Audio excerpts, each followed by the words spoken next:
उत्तर प्रदेश के उप मुख्यमंत्री केशव प्रसाद मौर्य ने यूनिफॉर्म सिविल कोड की पैरवी कर सूबे के राजनीतिक गलियारों में हलचल तेज कर दी है। उन्होंने कहा है कि यूपी सरकार यूनिफॉर्म सिविल कोड को लेकर गंभीरता से विचार कर रही है। मौर्य के मुताबिक देश के अन्य राज्यों में जहां भी भारतीय जनता पार्टी की सरकार है, वहां पर यूनिफॉर्म सिविल कोड को लेकर गंभीरता से विचार चल रहा है।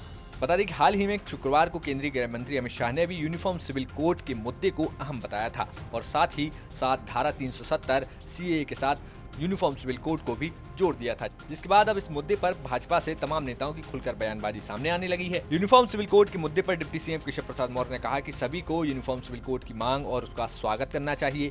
यूपी में हमारी सरकार भी इस दिशा में विचार कर रही है, हम इसके पक्ष में हैं।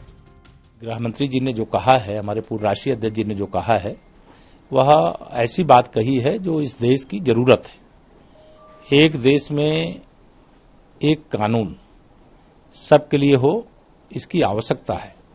किसी के लिए कुछ हो, किसी के लिए कुछ हो, इससे बाहर निकल करके मैं समझता हूं सोचने की आवश्यकता नहीं है। और उत्तर प्रदेश सरकार भी इस दिशा में गंभीरता से विचार कर रही है और जिस प्रकार से उत्तराखंड सरकार ने अपने कदम बढ़ाए, उसी प्रकार से उत्तर प्रदेश सहित, जैसा माननीय गृह मंत्री जी ने कहा है, देश के अन्य राज्यों में भी जहां भाजपा की सरकार है वहां भी और जहां गैर भाजपा सरकारें हैं, अगर सबका साथ सबका विकास, सबके लिए एक जैसा कॉमन सिविल कोड, ये तो एक ऐसी चीज है जिसका सबको मांग करनी चाहिए, सबको स्वागत करना चाहिए। लेकिन हर जगह जब वोट बैंक तलाशता है व्यक्ति, तो निश्चित तौर से उसके सामने तुष्टीकरण की राजनीति दिखाई देती है।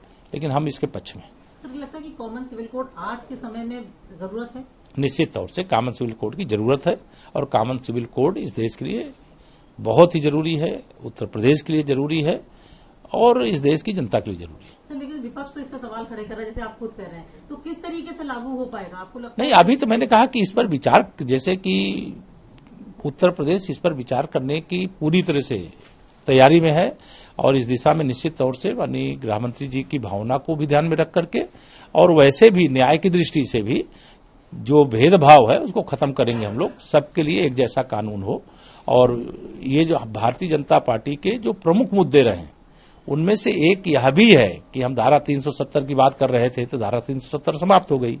श्री राम जन्मभूमि की बात कर रहे थे, रामलला का मंदिर बन रहा है।